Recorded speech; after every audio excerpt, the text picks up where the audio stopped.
Hallelujah. Praise God. Good evening, viewers. We have just had a very nice weekend. I believe it was good. Today is Monday, 11th of October 2021. Welcome to our evening program as we continue with the exposition on the book of Ezekiel. Welcome, my viewers from all around the world. I am called Bishop Florence Benge, and I'm going to be with you for 30 good minutes. Please invite friends, tag them in so that they can hear the word of God. Let's pray. Heavenly Father, King of glory, I want to thank you, Father, for you are Alpha and Omega. You are the beginning and the end. Nothing take you by surprise, oh God. Receive the glory, receive the honor, and receive the praise. There is none like you. There is none besides you, Lord.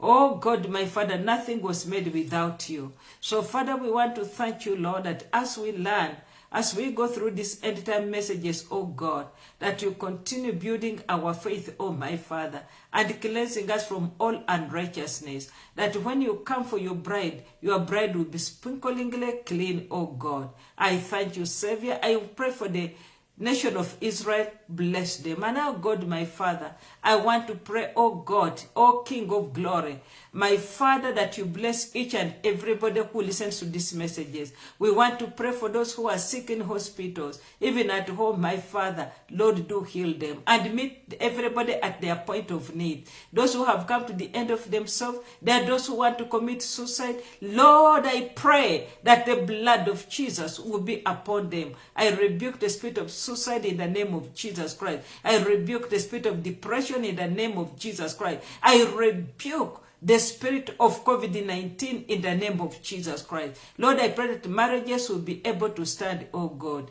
Thank you, Lord. Thank you, Savior. As I preach, Lord, as I teach, may your words flow freely. In Jesus' name I pray.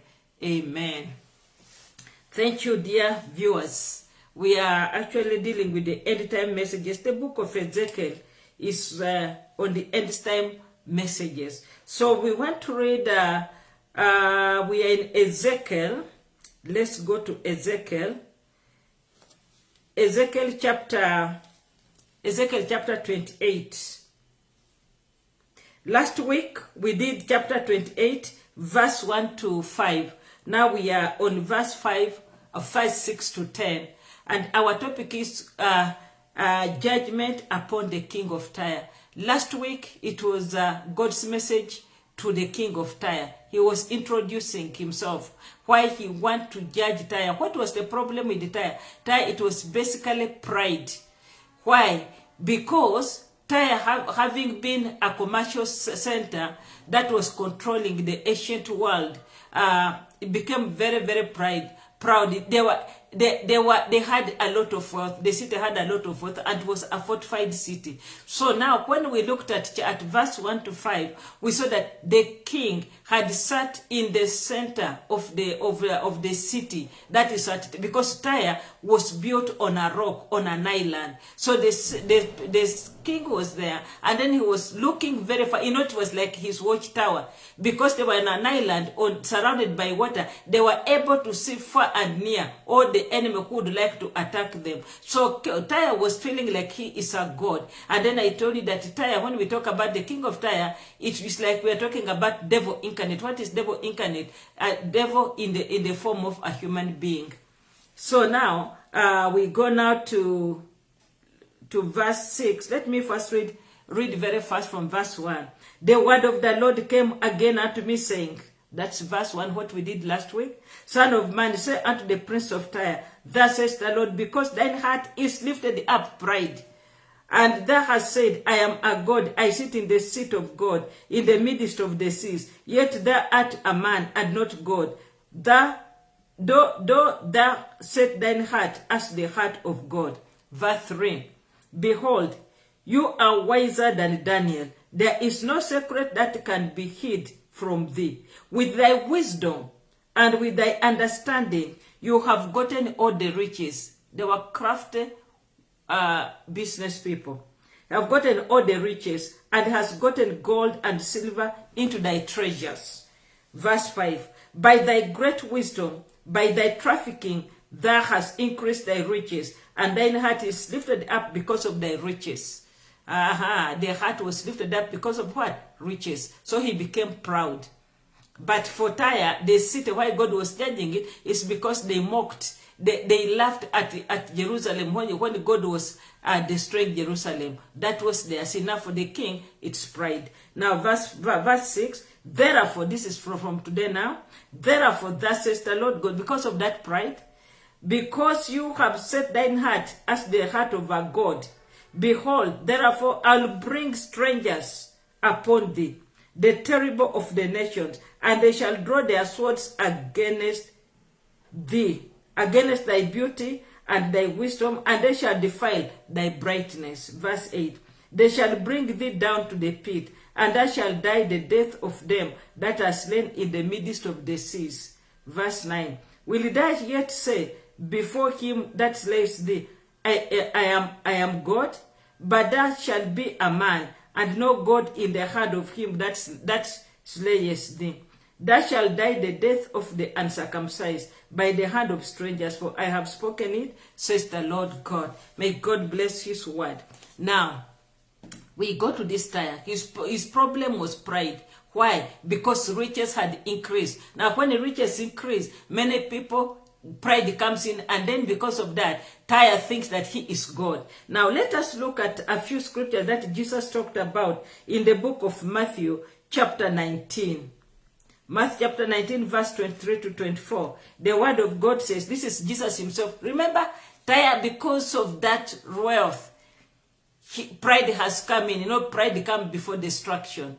So now he thinks he's equal to, he's actually a God, is being worshipped. The Bible says, verse 23 to 24, Matthew 19, 22, 24 says, then Jesus said unto his disciples, verily I say unto you, that a rich man shall hardly enter into the kingdom of heaven. It's very hard for a rich man to enter the kingdom of heaven. Why? How? The Bible says, verse 24, and again I say unto you, it is easier for a camel to go through the eye of a needle than for a rich man to enter into the kingdom of God. Because of pride, money becomes their security. I mean, they can access anything. You want health, you have all the doctors. You can go to any country to get health, to get help, or you can import doctors. You can do anything. You can eat what you want. So because of that, the heart is lifted up. No wonder God says in the book of Deuteronomy chapter 17, a king should not amass a lot of wealth around him, lest he forget God, but he should read from the word of God every day. So now also we go to Psalms. We also go to Psalms chapter 62, verse 10. The word of God says, Psalm 62, verse 10. It says, you trust not in oppression, and become not vain in robbery. If riches increase, set not your heart upon it. If riches increase, set not your heart upon it. Now, God is telling us now, God here, because of that, because he has lifted himself up and he thinks he's God, now God pronounces a verdict against him. He pronounces judgment. And the Bible says, verse 6, chapter 28, Ezekiel, verse 6. Therefore, thus says the Lord God, because you have imagined your mind as the mind of God, having thoughts and purposes suitable only to God himself. He has decided to be like God. This is the greatest sin of mankind. And this is actually what brought Satan down, which brought Satan from heaven. He was thrown down because he wanted to be like God. And Proverbs chapter 16, verse 18, the Bible says, pride comes before destruction. Let us go to the book of Obadiah. Obadiah chapter 3. When you go to Obadiah verse 3, Obadiah has only one verse, says, the pride of thine heart has deceived you. The pride of thine heart has deceived you, that dwellest in the cliffs of the rock, whose habitation is high. Thus says in your heart, who shall bring me down to the ground?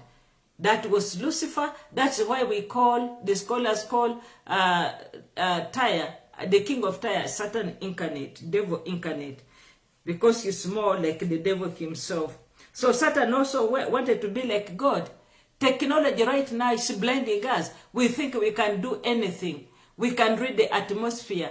We can send rockets to the sky. I mean, to the sky. We can within no time you can go to another country by air.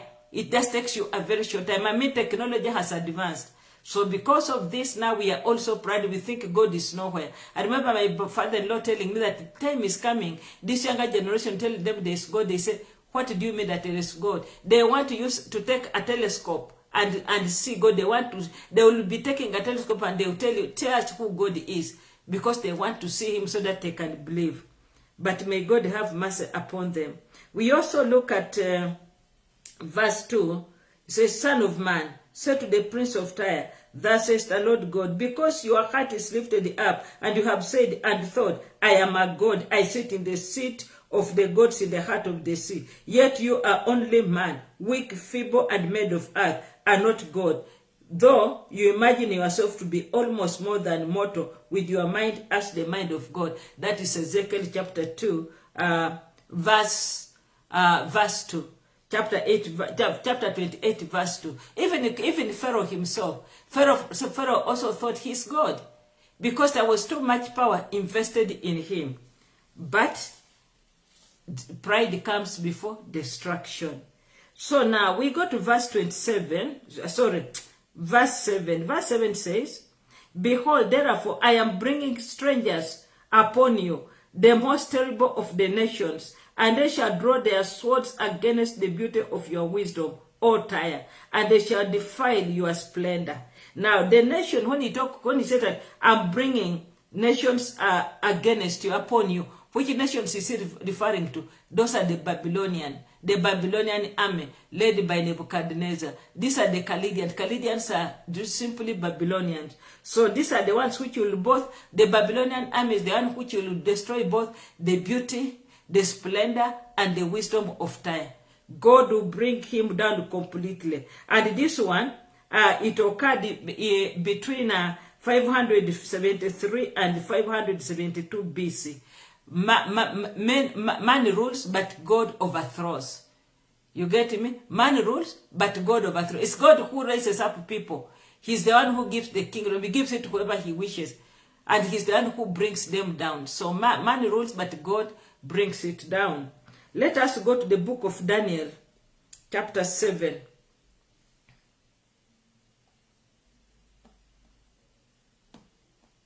After this I saw in the night visions, and behold, a fourth beast, dreadful and terrible, and strong exceedingly, and had great iron teeth. It devoured and brake in pieces, and stamped the residue with the feet of it, and it was diverse from all the beasts that were before it, and it had 10 horns. So Daniel is talking about that. Then let us see this Chaldeans, Hebrews chapter 1, verse 6 to 8. For lo, I raise up the Chaldeans, these are the Babylonians, that bitter and hasty nation, bitter. The Chaldeans, nobody could stand against them or before them. Nebuchadnezzar was no joke. Tyre was very good in commercial. They were very good, but the Chaldeans were a superpower in the military. They ruled the nations of the earth, but Tyre only ruled in the area of business. I repeat verse 6 to 8. For lo, I raise up the Chaldeans, that bitter and hasty nation, which shall march through the breadth of the land, to possess the dwelling places that are not theirs. They are terrible and dreadful. Their judgment and their dignity shall proceed of themselves. Their horses also are swifter. Are you seeing? They are swifter than the leopards. Which are the leopards? The leopards represent Greece, the king of Greece. The kingdom of Greece, but by then it was not there. So he says, and their horses are swifter than the leopards, and are more fierce than the evening wolves. Are you seeing how the Bible is describing Nebuchadnezzar, the Babylonians? And their horsemen shall spread themselves, and their horsemen shall come from afar. They shall fly as the eagle that hastens to eat. That is Babylon. That's what God is going to do. He's going to bring this upon them. And then the Bible also goes on to say, in the book of Ezekiel chapter 31, verse 12.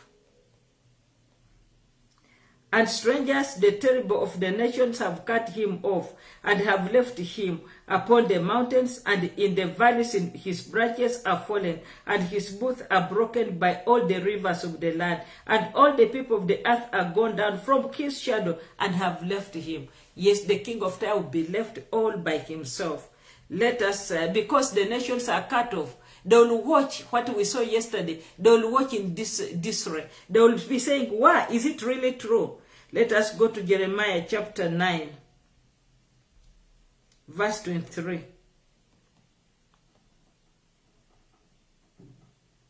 Thus says the Lord, let not the wise man glory in his wisdom, neither let the mighty man glory in his might. Let not the rich man glory in his riches. Again, I repeat, thus says that this is a warning. Let not the wise man glory in his wisdom. That's what I was doing. And neither let the mighty glory in their might. He was putting his glory in his wisdom, splendor, and beauty. And let the rich man not glory in his riches. It's all useless. All death will pass away. The Bible says, what does it benefit? How does it? What is the use of? What does it benefit a man when he loses his very soul? When he gains the whole world and he loses his very soul, you gain the whole world, and at the end of it, you are going to the lake of fire. So now we go to verse 8. The Bible says, Ezekiel 28 verse 8 says, they shall bring you down to the pit of destruction, and you shall die the many deaths of all the Tyrians that are slain in the heart of the sea. He thought being a king, he'll die a good. Kings are, when you look in the Bible, they were being given decent burials. King David was given a decent burial. They were being given decent, but then those ones who didn't love God, whom God hated, they were never given decent burial. They didn't even light fires for them. Some of them were even licked by dogs. They were not given any decent burial. So now this one is like he's going just to die the death of the commoner. That is how his death is going to be. And now when he's talking about when he's talking about this verse, we are seeing the effect of the Chaldean invasion that is going to bring the king down to the world of the dead, that is hell. And when he brings him there, he will just be like a commoner. Nothing will take place. He'll not be buried as in the royal way, like all the nations mourning him. No. You just die the normal way. He'll be in the grave of the commoners. The Bible says in the book of Ezekiel, chapter 32. Ezekiel, chapter 27, verse 26 to 27. 26 to 27 says, Thy rowers have brought thee into great waters. The east wind has broken thee in the midst of the seas. Thy riches and thy fares, thy merchandise, thy mariners, and thy pilots, thy carcass, and the occupiers of thy merchandise, and all thy men of war that are in thee, and in all thy company which is in the midst of thee, shall fall into the midst of the seas in the day of your ruin. All of them. He'll die the death of the commoner, and he will not be buried. Satan, Lucifer, he will be thrown in the lake of fire, together with the beast, and together with the false prophet, and all those whose names are not written in the book of life. He will not be in any special grave. He will be, all of them, they will go the same way. They will all be thrown in the pit. So there will be no royal funeral for this king of Tyre. You can imagine. Just a normal death, because it has been cut off from the other kings. Then now we see here that Nebuchadnezzar had besieged, he had besieged Tyre for 13 good years. So life was not very easy for him. Let us also look at Job. Job chapter 33. Verse 22 to 24. Yeah, his soul draws near unto the grave, and his life to the destroyers. If there be a messenger with him, an interpreter, one among 1,000, to show unto man his uprightness, then he is gracious unto him and says, deliver him from going down to the pit. I have found a ransom. But there is no one who will say like that, because his time has come. Hallelujah. Let's look at verse 9. Verse 9 says, Will you still say, I am a God before him who slays you? God is asking, will you still say, I am a God before him who slays you? But you are only a man. You know, God is asking and answering his own question. See how he's asking, will you still say, I am a God before him who slays you? Then part B, he says, but you are only a man made of earth, and no God in the hand of him who wounds and profanes you. God had told us in the 10 Commandments, I am the Lord thy God. You should have no other God before me. And then he tells us we should not bow down. And now Tyre, because it has been a commercial city, and the king was properly feared, he became like a Pharaoh. Pharaoh thought people are calling him a god. Pharaoh was being worshipped. In the ancient world, they used to worship the kings. They became deities. So even here, this one now, the fact that he was in the midst of the sea now made it even worse. So it's like we are saying like Satan, his seat is under the sea, in the sea. Because this was, they said he was comparing himself with the devil. So we also go back again to verse 2, which says, Son of man, say to the prince of Tyre, thus says the Lord God, because your heart is lifted up, and you have said and thought, I am a God. I sit in the seat of the gods in the heart of the seas. Yet you are only man, weak, feeble, made of the earth, and not God. Though you imagine yourself to be almost more than mortal, with your mind as the mind of God. Yeah? So, his time has come. Then God goes on to say, verse 10, he says, you shall die the death of the uncircumcised by the hand of strangers, for I have spoken it, says the Lord God. Judgment, God's judgment on the king of Tyre. The final word is, you shall die the death of the uncircumcised by the hand of strangers, for I have spoken it, says the Lord. You know, the Phoenicians, which was the country where Tyre was. Tyre was the capital city of the Phoenicians. So the Phoenicians, they practiced circumcision. So was Israel and the Egyptians. They practiced circumcision, but the Babylonians were not. They never used to circumcise. So for them to die in the hands of the uncircumcised, it was really humiliation of the highest order. That's why God says, you shall die the death of the uncircumcised by the hands of strangers.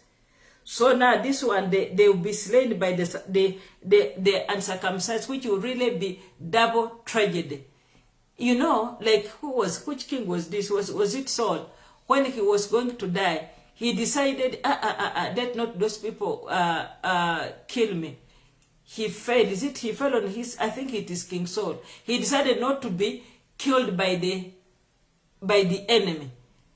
So now when we look at this man now, the king of Tyre, he will not only die, but he will die the death, in the hands of the uncircumcised, who are not supposed to handle him.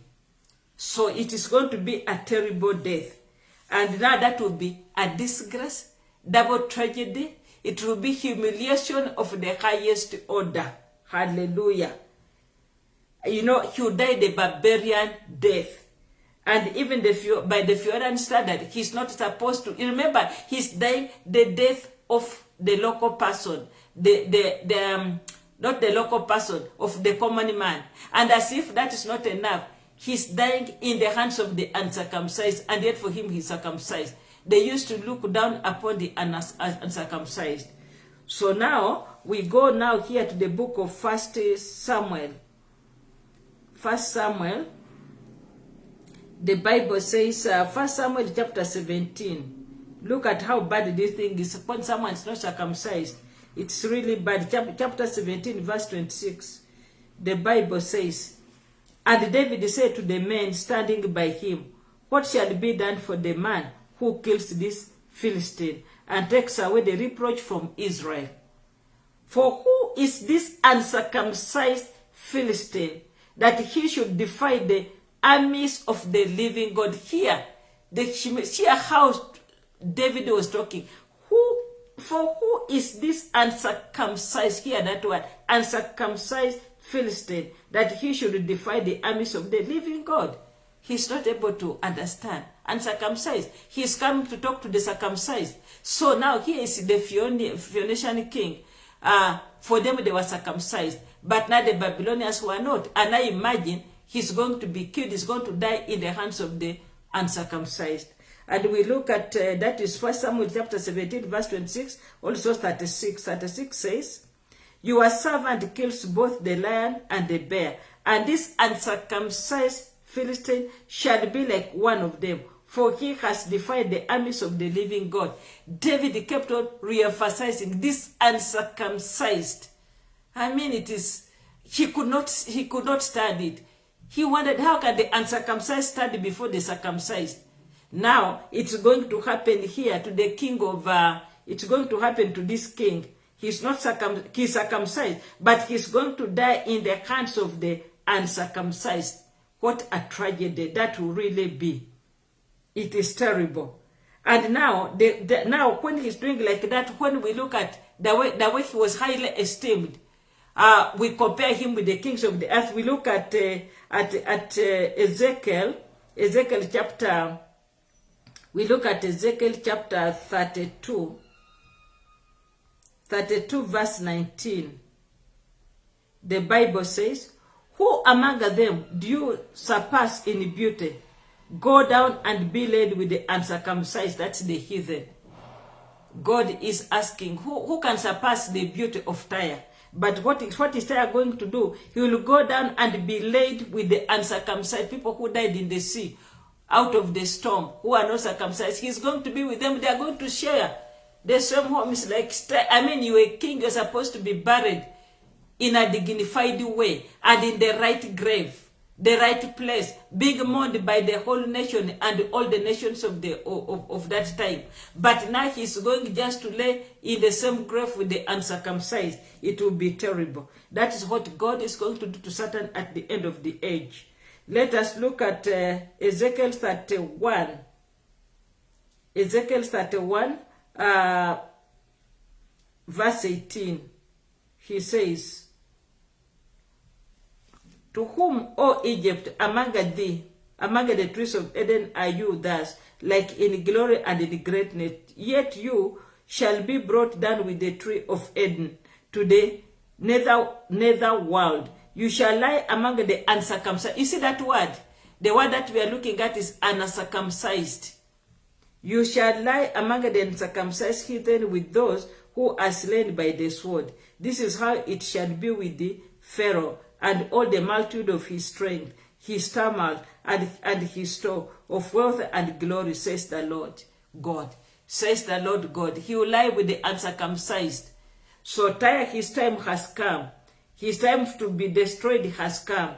He has played around with God for a very long time because he's saying in his heart, as we have read here, that he is a God. That's what he says. Pride comes before a fall. Brethren, tread well.